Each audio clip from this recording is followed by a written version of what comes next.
No, not that.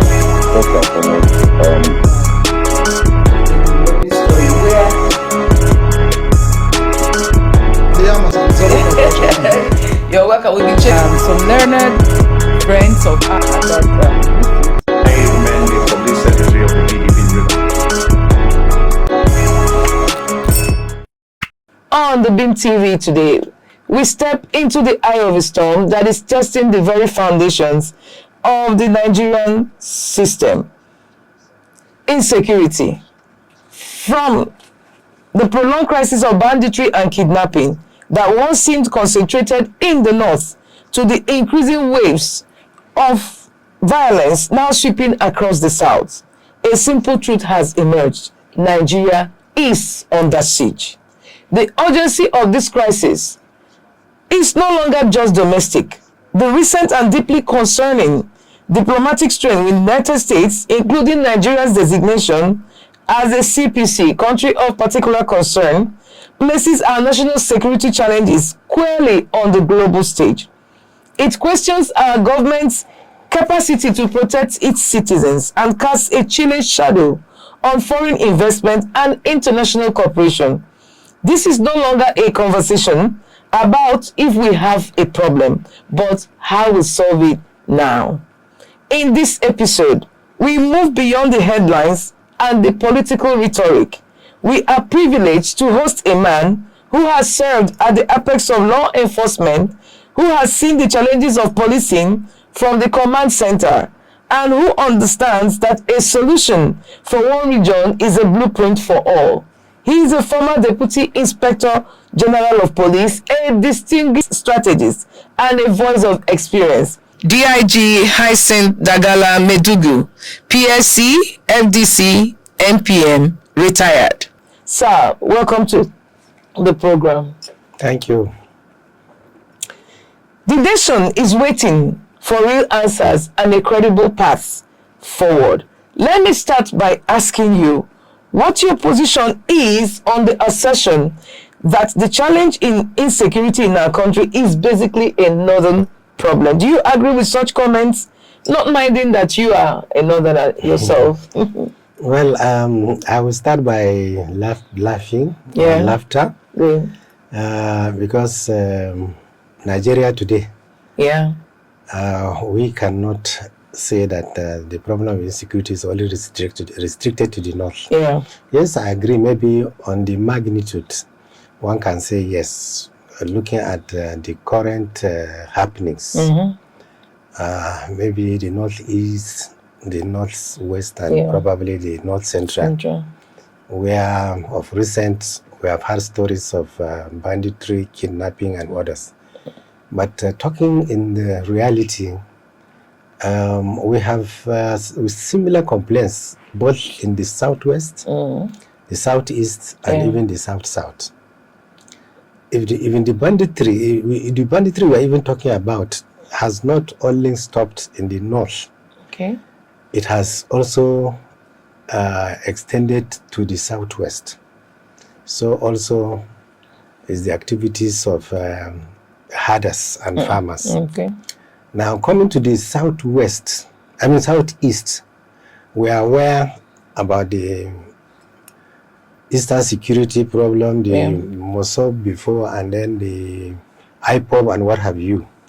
Then down south, we have these issues related to bunkery and other violent crimes like cultism, human trafficking, and even kidnapping.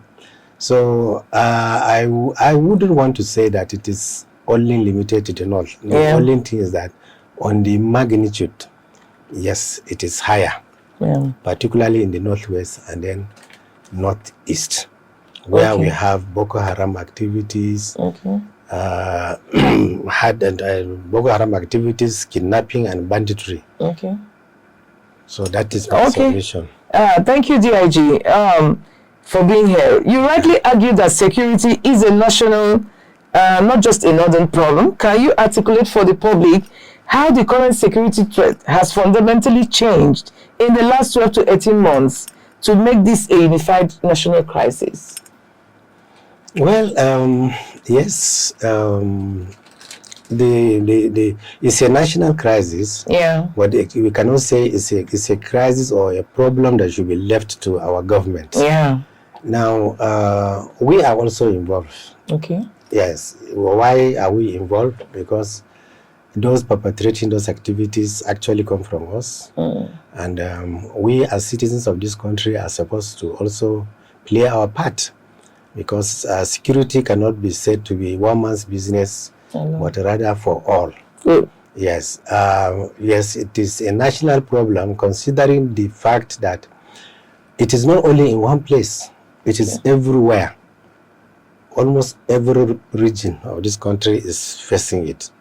And that's why it becomes a national problem.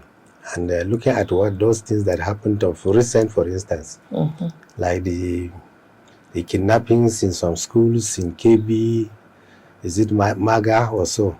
And then the one in Kwara, churches were, a church was also attacked, people killed, and what have you. So definitely we call it a national problem. But it should not be something that we should leave it to government alone. Okay. Yeah. Okay, so let's address the elephant in the room. The U.S. designation of Nigeria as a CPC implies a failure of the state to protect the certain citizens. From a security professional standpoint, how damaging is this designation operationally? Does it limit access to intelligence or necessary equipment from key international partners? Well, normally when a country is designated like that, certainly it will affect the investment, because most countries would want to deal with countries that are safe in terms of security. Where there is insecurity, then it is usually very difficult for economic activities to thrive. And that designation, I think, is not so good for us. And well, we cannot run from the fact completely, but we ought to say our own narrative, because there are other countries facing similar challenges, if not even worse than ours. So, but then the reality is that once there is such designation, either as terrorist, with the terrorism index is high, the kidnapping index is high, then definitely people will not want to invest in our country. I like the use of the word terrorism, because from information available and from investigation and all that, it goes beyond just insecurity. We are talking at terrorism and probably external aggression, maybe combining with the local people, you know. So I think that's the reason why it's not just a Nigerian thing. I mean, we belong to a community or a world community, and so it's something that places that concern on the international community. So we probably do not have to wait until it escalates further before. So designating Nigeria a CPC, it's not, like you said, it's not good for us, but again, it's a wake-up call, if you ask me. So what do you think? Do you see it from that perspective? Because a lot of persons have argued that the American president was in a haste to have designated us a CPC, but you can see that since that designation came, since that comment by American President Donald Trump, I think there has been a lot of activity. The presidency, the executive, the legislature, and everybody is on their toes. So what do you really have to say concerning that, sir? Well, I will still use the word you used, which is a wake-up call. Yeah. A wake-up call in the sense that if you listen carefully, after those kidnappings and other things that happened, the president gave a marching order to the security agencies. Ordinarily, we should not have waited. Government should not have waited, or the president should not have waited until these things happen. There is what we call proactive. You know, proactive engagements to prevent things from, such things from happening. But one wrong thing about us is that we always wait until it happens. Yes, and by the time we now begin to find solutions, so much damage has been done. That is not too good. Certainly, the president is not doing very bad, really. If you look at reshufflements he did even in the military. Yeah, I was going to come there. Yes. You know, I was going to talk about the government's new strategy. You know, we noticed the current government has implemented new security measures, appointed new security chiefs. Based on what you have observed, are we seeing a genuine shift in strategy, or is it a continuation of past approaches? Okay, one thing about strategy. Before we talk about strategy, you have to look at the national security policy. Okay, good. What is our national security policy? Very important. Now, if we have a national security policy, who are the people that, you know, fabricated it or wrote down this national security policy? Good. Are they those that are really in the field, or those that matter, or are they just people who sat in the office and wrote it down? Now, even when that had happened, what is the implementation strategy? Now, yes, you can write a beautiful implementation strategy. There are still other factors you need before you can, you know, succeed. Yeah. Sometimes you look at is the manpower available to implement it? Okay. Is the wherewithal up there to implement funding? Is it available to implement it? And you know, there are so many things you have to bring into focus. Okay. Yes. What is the capacity of the people that are going to implement? Now, when you look at our these things, especially the police force, we still have much to do. I'm actually going to get there, sir. Yes, we still have much to do. Yeah, but you see, we have a lot of challenges with our police force. I mean, it's a known thing. When it comes to Nigerian police force, it's been there for decades, even before I was born. You know, I think that has always been a problem. Yes. Yeah, so, but let me quote you, sir. During your visit to Adama, while touring police formations in the Northeast sometime in 2017, you said, and I quote, "The modern police force is that police force that makes the best use of technology.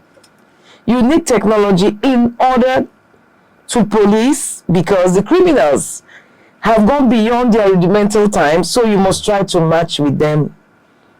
My quote ends then. From that time to date, have things changed to reflect your position? Well, I won't say there was nothing completely done. Okay. To some extent. But then, like I told you, I still maintained my statement. If at that time, you stand by it. Yeah, I still stand by it. That we have the criminals have gone beyond just local, you know, criminality. You know, recently, if you look at it in Borno, the Boko Harams and others were alleged to have used drones. Yes. To attack vehicles that were carrying foods to IDPs. Yes. And we saw that it was a colossal damage, really. So today's policing really should go beyond using just local carrying baton and maybe and torchlight. And torchlights. Yes. Yes. Unfortunately for this country, I remember at that one time in Abuja, when you are in our country, in the police control room, you will see almost every street in Abuja. It's true. There was this project of about, how many billion naira that the Chinese at that time did. But all of a sudden, because there was no provision to maintain those things, they all went. Is it some kind of satellite or some equipment? Yes, satellite equipment. The ones that were installed around white poles and all that. Yes. But they're not functional. Yes, they are no more. Why? Because what we later learned was that maybe some were just even batteries. That's what. Yes. They were just lacking batteries. Well, look at our budget. The country's budget is so huge that such excuses are not supposed to be. They're not. Yes. They are not.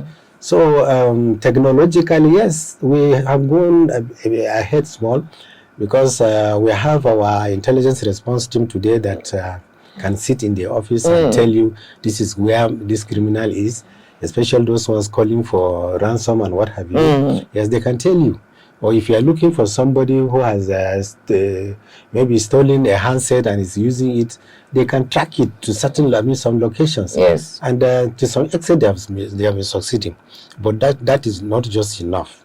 We have even, in fact, police should go above this by even the helicopters. They should have what we call infrared, lenses, so that even from the sky, even at night, they should be able to fly